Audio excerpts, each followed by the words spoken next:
Hello प्यारे बच्चों, मैं हूं आपका भैया ऋषभ सिंह और आप सभी देख रहे हैं आपका अपना यूट्यूब चैनल ऋषि यस क्लासेस। और आज के इस वीडियो में हम बात करने वाले हैं बीएससी फिफ्थ सेमेस्टर केमिस्ट्री का जो हमारा सेकेंड पेपर है जिसका नाम rearrangement and chemistry of group elements है। उसके ही हम यूनिट थर्ड के जिसका नाम मेन ग्रुप एलिमेंट्स है उसके ही हम सभी इंपॉर्टेंट क्वेश्चंस को इस वीडियो में डिस्कस करने वाले हैं। और यह यूनिट आप सभी के एग्जाम के पॉइंट ऑफ व्यू से काफ़ी ज़्यादा इंपॉर्टेंट है, इसलिए इस यूनिट में जितने भी इंपॉर्टेंट क्वेश्चंस मैं आप सभी को बताने वाला हूं इन सभी इंपॉर्टेंट क्वेश्चंस को अच्छे से तैयार कर लीजिएगा, क्योंकि इनके अलावा कोई और नया क्वेश्चन आप सभी के एग्जाम में देखने को नहीं मिलने वाले। ठीक है, तो चलिए एक एक करके सभी चीज़ों को डिटेल में डिस्कस करते हैं। लेकिन अगर आप सब इस चैनल पर पहली बार आए होंगे तो जरूर नीचे दिए रेड बटन पर क्लिक करके सब्सक्राइब कर लीजिए, साथ ही बेल आइकन को ऑल पर सेलेक्ट कर लीजिएगा। अब चलिए एक एक करके सभी क्वेश्चंस की हम शुरुआत करते हैं। तो सबसे पहले क्वेश्चन से ही चीज़ों की हम शुरुआत करते हैं। सबसे पहले क्वेश्चन में हमसे बोला जा रहा है डिस्कस द ग्रुप टेंस। ठीक है, discuss the group trends in the member of the carbon family from the following view point. ठीक है, यानी कि यहाँ पर क्या कहता है, हमें कार्बन फैमिली पर ही सारी चीज़ों पर बात करना है। यहाँ पर कुछ पॉइंट्स मेंशन किए गए हैं। यहाँ पर एक्चुअली मैंने टोटल 6 पॉइंट्स को मेंशन किया है, लेकिन आप सभी के एग्जाम में मैक्सिमम 4 पॉइंट्स ही पूछे जाएंगे, उससे ज़्यादा पॉइंट्स नहीं पूछे जाते। लेकिन ये 6 पॉइंट्स में से कोई भी 4 पॉइंट्स या फिर 3 पॉइंट्स आप सभी के एग्जाम में पूछे जा सकते हैं, तो इसलिए मैंने उन सभी चीज़ों को मेंशन कर दिया। तो यहाँ पर हमें कार्बन फैमिली पर क्या क्या बातें करनी रहती हैं। यहाँ पर हमें बात करना रहता है कि इसका इलेक्ट्रॉनिक कॉन्फ़िगरेशन क्या है सॉरी। एंड उसके बाद हमें बात करना रहता है कि इसका ऑक्सीडेशन स्टेट क्या होता है। इसमें हमसे पूछा जाता है कि नेचर ऑफ ऑक्साइड्स क्या होता है एंड इनर्ट पेयर इफेक्ट्स क्या होते हैं। ठीक है, इनर्ट पेयर इफेक्ट इंपॉर्टेंट है, ये अलग से भी पूछा जा सकता है, मैं इसमें भी पूछा जा सकता है, मोस्ट ऑफ द चांसेस होते हैं कि अलग से ही पूछा जाए। एंड ई पॉइंट पर हमसे पूछा जाता है कि स्टेबिलिटी ऑफ हाइड्राइड्स क्या है इसमें एंड मेटालिक कैरेक्टर क्या है। ठीक है, इन पर हमसे बातें करनी रहती हैं। ठीक है, तो कार्बन फैमिली एक इंपॉर्टेंट फैमिली है, इसलिए इस पर हमें बात करने की जरूरत भी है। ओके, एक चीज मैं बता देता हूं पहले ही कि अभी इन सभी टॉपिक्स पर एक्चुअली जब मैं आप सभी को टॉपिक वाइज लेक्चर्स प्रोवाइड कर रहा हूं तो उसमें अभी यूनिट थर्ड में हमने केवल यस ब्लॉक एलिमेंट को ही कंप्लीट किया है, पी ब्लॉक एलिमेंट्स अभी बचे हुए हैं, तो इन पर अभी लेक्चर्स अपलोड नहीं है। लेकिन मैं जल्द ही कोशिश करूंगा कि लेक्चर्स इन पर अपलोड कर दिए जाए वन शॉट लेक्चर्स में। लेकिन अगर आप लोगों के एग्जाम जल्दी हैं और लेक्चर्स अभी तक अपलोड नहीं है तो आप लोग क्या कर सकते हैं, हमारे व्हाट्सएप नंबर पर हमारी टीम से कांटेक्ट कर सकते हैं। स्क्रीन पर आप सभी को हमारा व्हाट्सएप नंबर दिखाई दे रहा होगा, इस पर आप कांटेक्ट करेंगे तो हमारी टीम आपको इन्फॉर्म कर देगी कि कैसे आप हमारे पेड नोट्स को परचेस कर सकते हैं। ठीक है, तो ये व्हाट्सएप नंबर आप सभी के सामने स्क्रीन पर दिखाई दे रहा है। चलिए बात कर लेते हैं अपने दूसरे क्वेश्चंस पर। तो दूसरा क्वेश्चन हमारे पास आता है, क्या बातें बोली जा रही है दूसरे क्वेश्चन में कि discuss the group trends in the member of the nitrogen family. हमने ऊपर अभी पढ़ा है कार्बन फैमिली के बारे में, यहाँ पर हमें पढ़ना है नाइट्रोजन फैमिली के बारे में। यहाँ पर क्या क्या बातें हमें समझनी है कि इलेक्ट्रॉनिक कॉन्फ़िगरेशन क्या है नाइट्रोजन ग्रुप में हमारे पास या नाइट्रोजन फैमिली में हमारे पास जितने भी एलिमेंट्स हैं उनका इलेक्ट्रॉनिक कॉन्फ़िगरेशन यहाँ पर डिस्कस करना रहता है। इनके ऑक्सीडेशन स्टेट के बारे में पूछा जाता है, मेटालिक कैरेक्टर क्या है इन पर भी बातें करनी रहती है, एंड इनर्ट पेयर इफेक्ट्स क्या इसमें पाए जा रहे हैं, किस प्रकार से पाए जा रहे हैं, इन पर यहाँ पर हमें बात करना रहता है। ओके, चलिए बात करते हैं अपने तीसरे क्वेश्चन पर। यहाँ पर हमसे पूछा जाता है कि what do you mean by catenation. ठीक है, एंड यहाँ पर हमसे पूछा जा रहा है कि example explain taking example of column elements. ठीक है, यहाँ पर ये बातें थोड़ा ध्यान रखिएगा। वैसे तीसरा क्वेश्चन उतना मैं इंपॉर्टेंस नहीं दूंगा, लेकिन हाँ पूछा जा सकता है इसलिए मैं इंपॉर्टेंस दे रहा हूँ, तो आप लोग जरूर पढ़ लीजिएगा। ठीक है, चलिए बात करते हैं अपने फोर्थ नंबर के क्वेश्चन पर। फोर्थ नंबर का क्वेश्चन या तो आप सभी से शॉर्ट आंसर या वेरी शॉर्ट आंसर में पूछा जा सकता है कि explain why the alkaline earth metals oxides are less basic those of alkali metals. ठीक है, ये एस ब्लॉक का एलिमेंट एक इकलौता क्वेश्चन आप सभी के सामने दिखाई दे रहा है। क्या बात बोली जा रही है कि हमारे पास जो एल्कलाइन अर्थ मेटल होते हैं, ठीक है, यानी कि ग्रुप 2 के जो हमारे पास एलिमेंट्स होते हैं वो एल्कली मेटल्स की तुलना में कम बेसिक होते हैं। इसके पीछे का रीज़न क्या है? तो आप लोग ऑलरेडी जानते हैं, NES2 एंड NES1 वाला रीजन ही यहाँ पर हमारे पास रीजन बनता है। ठीक है, तो मैंने ऑलरेडी बताया ही है। तो चलिए बात करते हैं अगले क्वेश्चन पर। ये वाला आपको टॉपिक वाइज लेक्चर्स में मिल जाएगा पॉइंट। ओके, बात करते हैं क्वेश्चन नंबर 5 पर।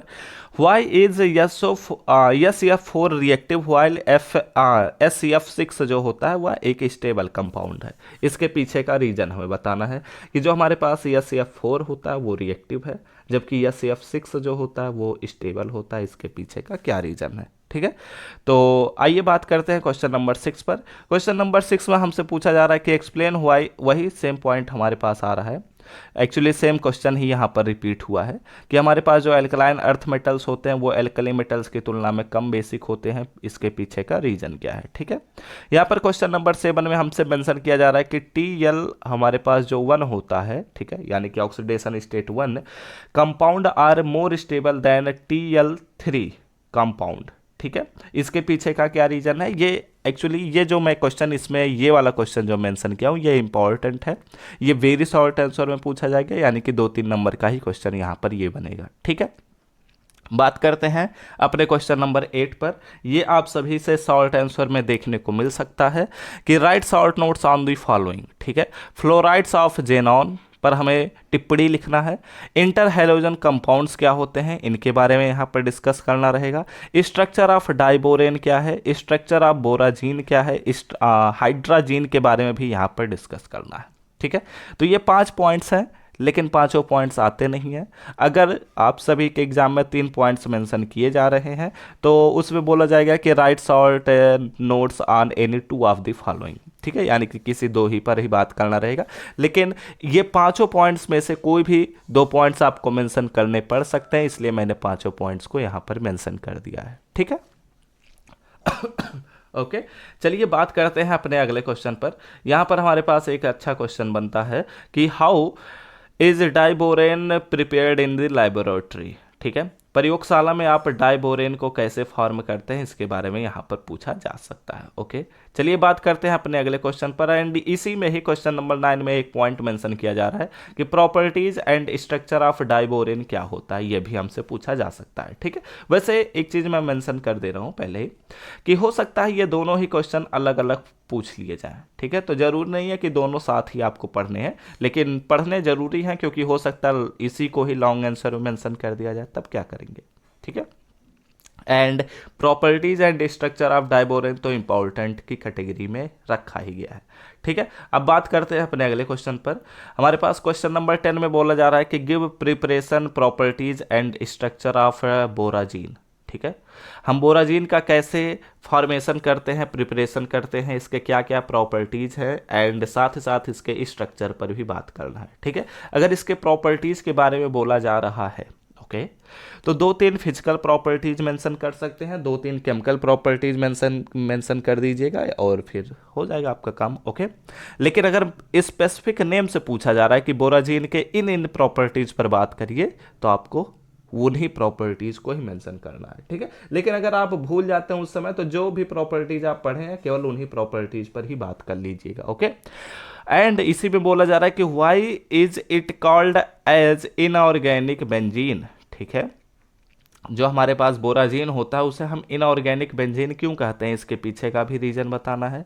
एंड क्वेश्चन नंबर 11 में हमसे पूछा जा रहा है कि structure and basicity of oxo acid, ठीक है, of phosphorus and sulphur. Okay, तो ये तो उतना इंपॉर्टेंस मैं नहीं दे रहा हूँ, लेकिन हाँ इंपॉर्टेंट की कैटेगरी में मैं रखा हूँ। एक्चुअली जितने भी क्वेश्चन आप सभी से इस यूनिट के अंतर्गत पूछे जा सकते हैं उन्हीं क्वेश्चंस को मैंने मेंशन किया है। इसके अलावा आपको मुझे नहीं लगता कि कोई और भी क्वेश्चन आपको पढ़ने की ज़रूरत है। ठीक है, एंड मैं कोशिश करूंगा कि आपके एग्ज़ाम से पहले मैं इनको लेक्चर्स को भी अपलोड कर दूं, क्योंकि मैं carbon family, nitrogen family, boron family and sulphur family पर मैं सोच रहा हूं कि बात कर लेता हूं, मतलब 1 शॉट लेक्चर प्रोवाइड कर दूं। ठीक है, तो बहुत ही जल्द इन पर लेक्चर्स आ जाएंगे, लेकिन अगर आपके एग्ज़ाम और पहले ही हैं तो आप लोग थोड़ा सतर्क रहिए, अच्छे से पढ़िए एंड अगर ज़रूरत पड़े तो आप हमारे नोट्स को भी परचेज कर सकते हैं, उससे आपका बेनिफिट ही होगा। बात करते हैं क्वेश्चन नंबर 12 पर। यहाँ पर हमसे बोला जा रहा है कि स्ट्रक्चर ऑफ पॉलीहेलाइड्स, ठीक है, पॉलीहेलाइड्स जो हमारे पास कंपाउंड्स होते हैं उनके स्ट्रक्चर के बारे में यहाँ पर डिस्कशन करना है। ओके, क्वेश्चन नंबर 13 में हमसे बात बोली जा रही है कि describe the preparation properties and structure any two of the following. यहाँ पर हमारे पास बोराजीन दिया गया है, हाइड्राजीन दिया गया है एंड जेनॉन टेट्राफ्लोराइड दिया गया है, ठीक है। तीन कंपाउंड्स दिए गए हैं, इन तीनों कंपाउंड्स के प्रिपरेशन मेथड पर बात करना है, प्रॉपर्टीज पर बात करना है, साथ ही साथ स्ट्रक्चर पर भी बात करना होगा। ओके, चलिए बात करते हैं क्वेश्चन नंबर 14 पर। यहाँ पर एक क्वेश्चन मेंशन किया गया है कि हमारे पास H3PO4 जो होता है वो H3PO3 की तुलना में कम एसिड होता है, कम एसिडिक होता है, या फिर मैं कहूँ वीकर एसिड होता है। इसके पीछे का क्या रीजन है, ठीक है, तो ये आपको यहाँ पर मेंशन करना है। बात करते हैं क्वेश्चन नंबर 15 पर। यहाँ पर बोला जा रहा है कि diborane is electron deficient compound, why. इसके पीछे का क्या रीजन है। डाइबोरेन जो होता है वह एक इलेक्ट्रॉन डिफिशियंट कंपाउंड है, तो इसके बारे में आप नोट्स में पढ़ेंगे तो आपको सारी चीज़ें पता ही चल जाएंगे। बात करते हैं क्वेश्चन नंबर 16 पर।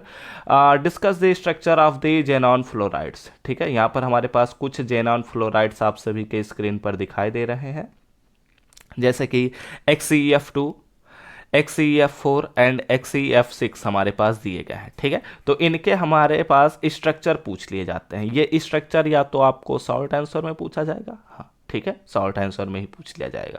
बात करते हैं क्वेश्चन नंबर 17 पर। यहाँ पर बोला जा रहा है कि हाइड्राजीन का जो रिड्यूसिंग प्रॉपर्टी होता है उस पर हमें शॉर्ट नोट्स लिखने को बोल दिया जाता है। ओके, बात करते हैं क्वेश्चन नंबर 18 पर। यहाँ पर बोला जा रहा है कि discuss the group trends in the member of the boron family. Boron family भी एक इंपॉर्टेंट की कैटेगरी में है, लेकिन यह लेस इंपॉर्टेंट है, इसलिए मैंने इसे लास्ट में रखा है, ठीक है। लेकिन जरूर पढ़िएगा, पूछ लिया जा सकता है। अगर हो सकता है एग्जामिनर सोच रहा हो कि कार्बन फैमिली, नाइट्रोजन फैमिली, तो कई बार पूछा जाता है। चलिए इस बार बोरान फैमिली पूछ लिया जाए तो थोड़ा सा फंस सकते हैं, इसलिए इसे पढ़ लीजिएगा, ठीक है। तो इसमें क्या क्या पॉइंट्स मेंशन किए जा सकते हैं। Electronic configuration, oxidation state, nature of hydrides and nature of oxides, ठीक है। जो हमारे इनके अंतर्गत पॉइंट्स हैं वो लगभग सेम पॉइंट्स ही हैं, ठीक है। मतलब टॉपिक पॉइंट हेडिंग जो डालेंगे आप लोग वो लगभग सेम हेडिंग है, लेकिन इनका जो कॉन्सेप्ट है बस वो आपको समझना होगा, तभी आप लोग एग्जाम में इंप्लीमेंट कर पाएंगे, लिख पाएंगे, ठीक है। तो हमने बात कर लिया अपने यूनिट 3 के भी सभी इंपॉर्टेंट क्वेश्चंस पर, एंड हमने अभी तक इस पर तो लेक्चर्स अपलोड नहीं किया है, केवल एस ब्लॉक एलिमेंट ही कंप्लीट हुए हैं, अभी पी ब्लॉक एलिमेंट बचा हुआ है। तो मैं कोशिश करूंगा जल्द से जल्द उन पर लेक्चर अपलोड कर दिए जाएं, लेकिन अगर आपके एग्जाम जल्द ही है तो आप हमारे नोट्स को परचेज कर सकते हैं इस दिए हुए व्हाट्सएप नंबर पर, ठीक है।